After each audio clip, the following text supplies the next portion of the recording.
August 9th, 1945, 11:55 at night. In an underground bunker beneath the Imperial Palace in Tokyo, Emperor Hirohito sits motionless as 6 men argue about whether Japan should surrender or fight to the last citizen. The room is stifling despite being deep underground, the air thick with cigarette smoke and the weight of an empire collapsing. Above them, American B-29s circle in the darkness, their engines a distant drone that no one in this room acknowledges. For 3 hours, the Supreme Council for the Direction of the War has been deadlocked. 3 votes to accept the Potsdam Declaration, with one condition, that the Emperor's position be preserved.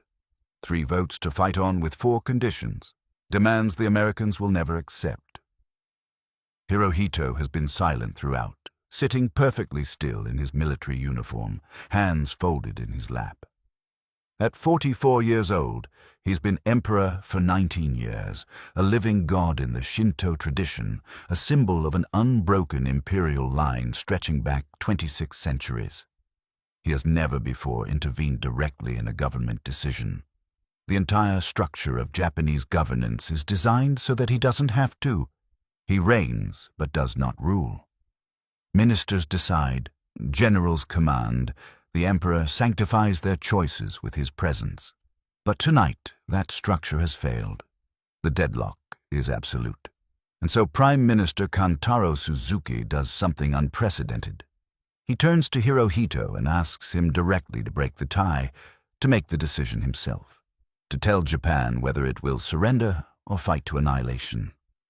Hirohito rises slowly. Every man in the room drops to his knees, heads bowed.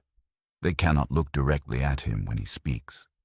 He stands there for a long moment, and then he begins to talk, his voice thin and high-pitched, speaking in the formal court Japanese that most of his subjects have never heard, would barely understand if they did.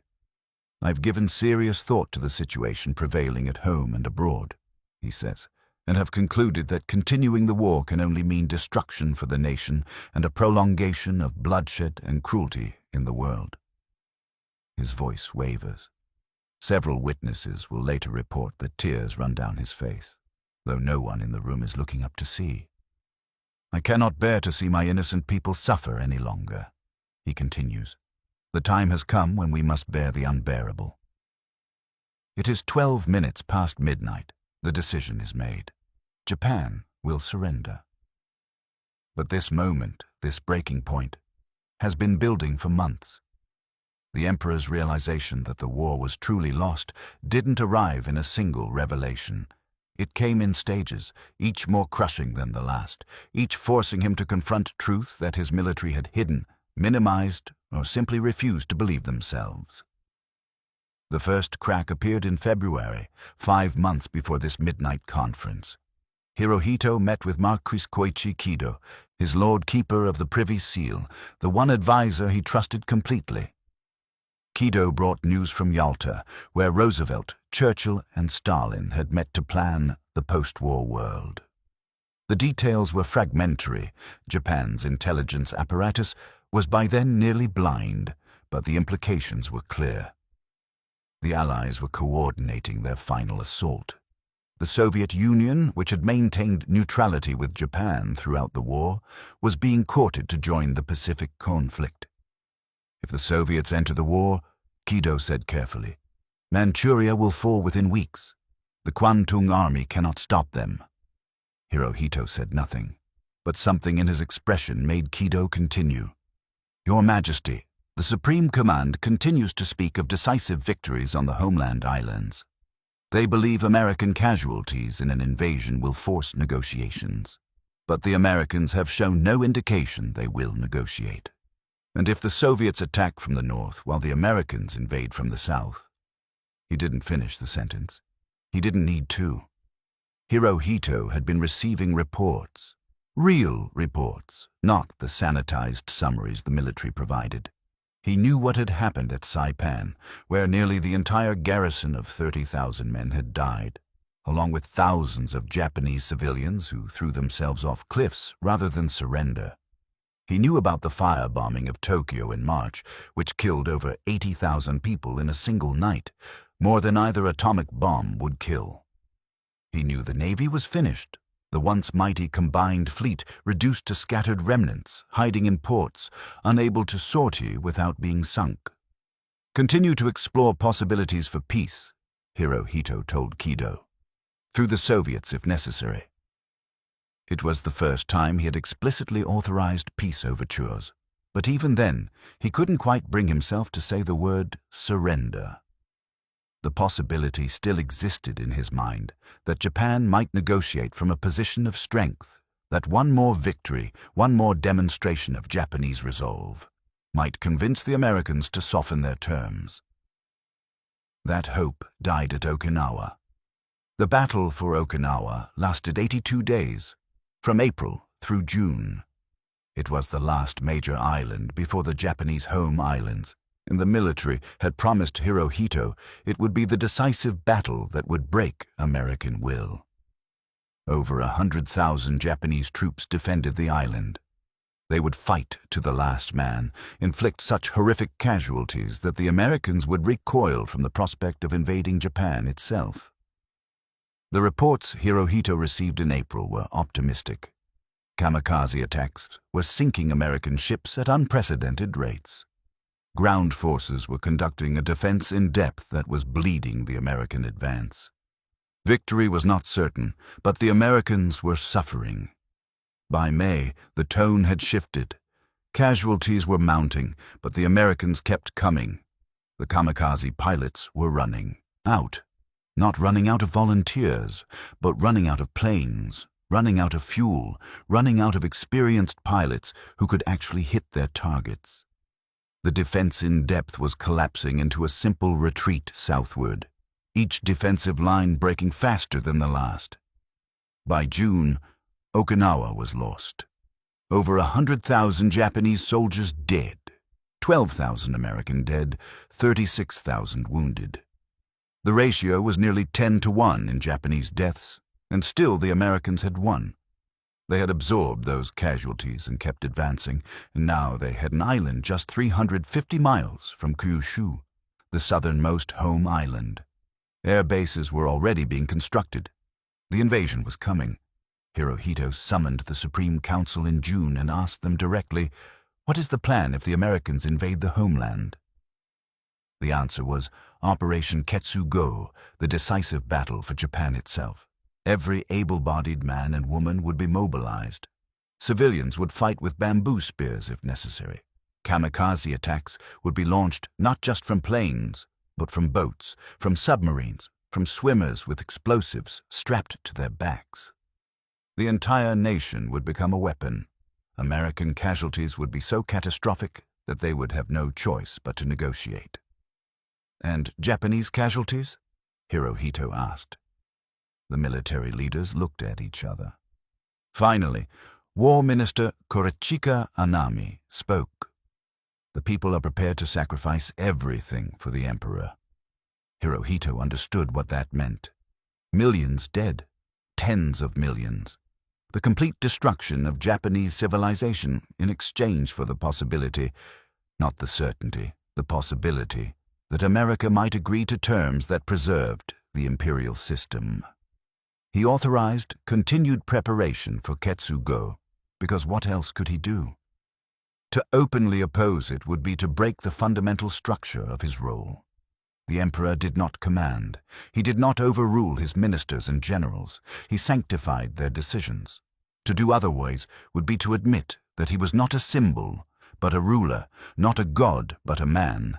And if he was just a man, then what was the point of any of this? What had all these deaths been for? But privately, he told Kido to intensify peace feelers. Approach the Soviets. See if they would mediate. Offer concessions. Not surrender, never surrender, but perhaps a return to pre-war borders, perhaps reparations, perhaps something that would end this without the annihilation of everything. The Soviets said nothing. They were stalling, and Hirohito knew it, but he clung to the hope anyway because hope was all he had left. Then came August 6th. The first report was confused. An American bomber had dropped something on Hiroshima. The entire city was destroyed. Not firebombed, destroyed in an instant. Communications were cut off. Estimates of casualties ranged from tens of thousands to hundreds of thousands. No one knew what had happened. By August 7th, the truth was emerging. A single bomb. One bomb had done what previously required hundreds of bombers and thousands of incendiary devices. The Americans called it an atomic bomb. Japanese scientists had theorized about such weapons but concluded they were impossible to build, or at least impossible to build in time to effect this war. They had been wrong. Hirohito met with his military leaders on August 7th. "If they have one such bomb," he said, "they likely have more. How many cities can we afford to lose this way?" The answer came faster than anyone expected. On August 9th, a second atomic bomb destroyed Nagasaki. 70,000 dead, this time in a city that hadn't even been the primary target. The bomber had been aiming for Kokura, but found it obscured by clouds, so they hit their secondary target instead. 70,000 people dead because of weather, but even this wasn't what broke Hirohito's last hope. What broke it came the same day, hours after Nagasaki, when the Soviet Union declared war on Japan and launched a massive invasion of Manchuria. The Kwantung Army, once the pride of Japanese military might, collapsed within days. Soviet forces poured across the border with overwhelming superiority in tanks, aircraft, and artillery. The Japanese defenders, stripped of their best units and equipment over years of war, fell back in chaos. Within a week, the Soviets would advance over 500 miles, would overrun Japanese positions that were supposed to hold for months. The two-front war that Hirohito had feared since February was now reality. The Americans would invade from the south with their atomic bombs and their inexhaustible industrial might. The Soviets would invade from the north with their massive army. Japan would be caught between them, ground to dust. And still, the Supreme Council was deadlocked. The military faction, War Minister Anami, Army Chief of Staff Yoshijiro Umezu, Navy Chief of Staff Suimu Toyoda, insisted that Japan must fight on. They argued that the atomic bombs were a terror weapon but not a military game-changer, that America couldn't have many more, that the Soviet invasion of Manchuria was irrelevant because the homeland defense didn't depend on Manchuria. They proposed 4 conditions for peace: preservation of the imperial system, no occupation of the homeland. Japanese forces would disarm themselves, and war criminals would be tried by Japanese courts. The peace faction: Foreign Minister Shigenori Togo, Navy Minister Mitsumasa Yonai, and Prime Minister Suzuki, argued that these conditions were fantasy. The Americans had already made clear that surrender must be unconditional. The only negotiating point they might accept was preservation of the emperor, and even that wasn't certain. Every day of delay meant more cities destroyed, more people killed, and the very real possibility that the Americans would decide the emperor himself was a war criminal who needed to be removed. 3 votes to 3 votes. Deadlock. They met on the morning of August 9th. They met again that afternoon. They met again that evening. The arguments went in circles. The military faction insisted that Japan still had millions of soldiers, that the spirit of the people was unbreakable, that one decisive battle on the home islands would change everything. The peace faction pointed to Okinawa, to the atomic bombs, to the Soviet invasion, to the complete absence of any indication that America would negotiate. At 11:45 p.m., they moved to the underground bunker for an imperial conference. Hirohito would be present, but by tradition, he would not speak unless asked. The 6 council members would present their positions to him, but the expectation was that they would reach a decision among themselves. The emperor's role was to witness and sanctify, not to choose. But they couldn't reach a decision. The same arguments, the same deadlock. Midnight passed. August 10th began. The discussion continued. Finally, at 12 minutes past midnight, Prime Minister Suzuki did what no prime minister had done in the modern era. He asked the emperor directly to make the decision. The room fell silent. Every man present understood what this meant. If the emperor chose surrender, he would be responsible for the greatest humiliation in Japanese history. If he chose to fight on, he would be responsible for whatever came next. The deaths, the destruction, the possible extinction of the Japanese people. The entire structure of imperial governance was designed to prevent him from ever having to make such a choice, to preserve his sacred status by keeping him above the realm of decisions and consequences. That structure had failed. The decision was his. Hirohito stood, and the 6 men dropped to their knees. He spoke for 5 minutes, his voice breaking several times. He said he had concluded that continuing the war would mean the destruction of the nation. He said he could not bear to see his people suffer any longer. He said that the military had promised victory at Saipan, at Iwo Jima, at Okinawa, and each time the result had been the same: annihilation of Japanese forces and continued American advance. He said that the atomic bombs represented a new level of threat that Japan had no defense against. He said that the Soviet invasion removed any possibility of negotiated peace through Moscow. "Oh no, I cannot endure the thought of letting my people suffer any longer," he said. His voice was barely audible. "The time has come when we must bear the unbearable." He sat down. The decision was made. Japan would accept the Potsdam Declaration with one condition: that the emperor's position be preserved. The room remained silent for a long moment after he finished speaking. Then War Minister Anami, who had argued most forcefully for continuing the fight, spoke quietly. "I will abide by His Majesty's decision." It was over, but not quite. The decision had been made, but it still had to be implemented, and that proved almost as difficult as making the decision itself. The surrender message had to be transmitted to the Allies through neutral Switzerland and Sweden. The response had to be waited for. And most crucially, the Japanese people had to be told, and for that, Hirohito would have to do something no emperor had ever done: speak directly to his subjects over the radio. The recording session was scheduled for August 14th in the Imperial Household Ministry building. Hirohito arrived wearing his military uniform, the same one he had worn during the midnight conference. A recording engineer from NHK, Japan's national broadcaster, had set up equipment in a small room. The plan was to record the emperor reading the imperial rescript on the termination of the war, then broadcast it the following day at noon. The engineer was terrified. He had been told only that morning what he would be recording. He had never been in the presence of the emperor before. He wasn't allowed to look directly at Hirohito. His hands shook as he set up the microphone. Hirohito sat down and began to read. His voice was thin and reedy, speaking in formal court Japanese that most of his subjects would struggle to understand. The language was archaic, full of classical Chinese phrases and imperial terminology that hadn't been used in everyday speech for centuries.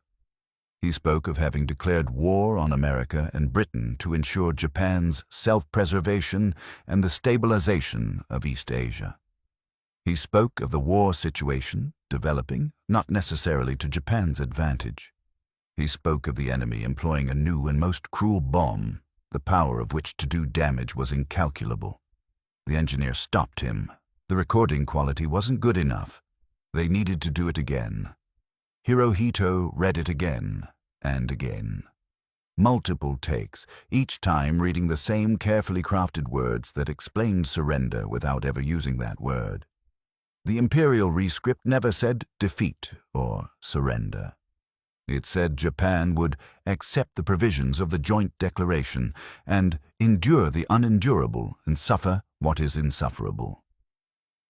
Between takes, Hirohito's composure cracked. Several witnesses later reported that he wept openly, something they had never seen before, something they hadn't imagined was possible. the living God crying like a man. The final recording was completed after midnight on August 15th. The engineer carefully packed the records, 2 copies, in case one was damaged, into a small box. They were taken to the Imperial Household Ministry safe to be kept until the broadcast at noon. But even then, it wasn't over. A group of army officers, led by Major Kenji Hatanaka, attempted a coup. They believed the surrender decision was a betrayal orchestrated by weak civilian ministers who had deceived the emperor. Their plan was to seize the imperial palace, find and destroy the recording, and prevent the surrender broadcast. They would then issue orders in the emperor's name to continue the war. The coup attempt began around 2 a.m. on August 15th. Hatanaka and his co-conspirators convinced the commander of the 1st Imperial Guards Division to support them, then used forged orders to mobilize troops. They occupied the palace grounds, cut the phone lines, and began searching for the recording. For several hours, they ransacked the Imperial Household Ministry building, going through offices and safes. They interrogated staff members, demanding to know where the recording was hidden. They never found it. The safe it was locked in looked like just another piece of furniture, and no one they interrogated knew its location. By dawn, the coup was collapsing. Senior army commanders learned what was happening and ordered the troops to stand down. The commander of the Eastern District Army, General Shizuichi Tanaka, arrived at the palace and personally ordered the rebel troops to return to their barracks. Most obeyed immediately, confused about why they had been mobilized in the first place. Major Hatanaka and his core conspirators realized they had failed. Around dawn, Hatanaka shot himself in the head in the palace plaza. Several other conspirators committed suicide over the following hours. War Minister Anami, who had known about the coup plot but refused to either support or betray it, committed ritual seppuku at his home, leaving a note that said simply, "Believing firmly that our sacred land shall never perish, I, with my death, humbly apologize to the emperor for the great crime." The recording survived. At noon on August 15th, 1945, every radio in Japan broadcast the same message.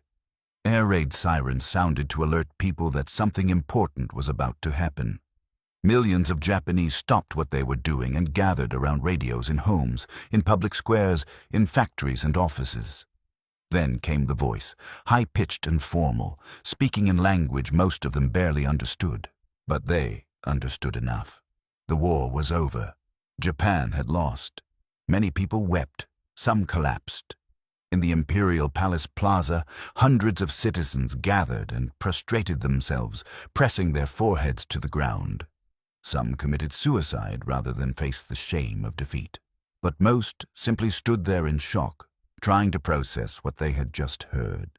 The voice of God telling them that the divine wind had failed, that the empire was broken, that everything they had believed and sacrificed for had come to nothing. Hirohito himself spent that day in his private quarters, seeing no one. What he thought, what he felt, no one recorded. The man who had broken the deadlock, who had made the decision that no emperor was supposed to make, was alone with the consequences. In the days that followed, he met with his advisors to plan what came next. The Americans would arrive soon to begin the occupation. There were questions about whether he would be tried as a war criminal, whether the imperial system would be preserved at all. Everything was uncertain, but one thing was clear. The man who had been raised to be a living god, who had reigned but never ruled, had in the end been forced to rule. He had made the decision that ended the war, and in doing so, he had transformed himself from symbol into man. The weight of that transformation, the knowledge that he had chosen surrender, that he had been the one to say the war was truly lost, that would be his burden for the rest of his life. Years later, after the occupation, after the war crimes trials that notably did not include him, after Japan's reconstruction and transformation into a peaceful democracy, Hirohito would occasionally be asked about the surrender decision. He never spoke about it in detail. The official line was always that he had simply made the decision that his advisors had been unable to make, that he had acted to save his people from further suffering. But those who were in that underground bunker on the night of August 9th, who heard his voice break as he spoke of bearing the unbearable, they knew the truth. The emperor who learned the war was truly lost didn't just accept that fact and move on.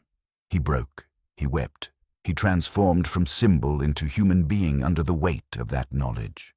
And in that transformation, in that moment of breaking, he found the strength to do what symbols cannot do. Make a choice, the hardest choice, the choice that saved millions of lives by ending the war, but also the choice that ended the myth of imperial infallibility that revealed the god to be a man. "I cannot bear to see my innocent people suffer any longer," he had said. "Not my subjects, not the Japanese people. My innocent people." The words of a man who had finally, after years of carefully maintained distance, after years of being a symbol rather than a ruler, allowed himself to feel the weight of what was happening to those he was supposed to protect. That was what the emperor said when he learned the war was truly lost. Not a grand pronouncement, not a defiant vow, just the quiet, broken admission that he could not bear to see them suffer anymore, that the time had come to bear the unbearable. And in saying those words, in making that choice, Hirohito did something more difficult than winning a war. He ended one. He chose life over honor, survival over glory, reality over myth. He learned that being human, with all its weakness and pain and terrible responsibility, was harder than being a god.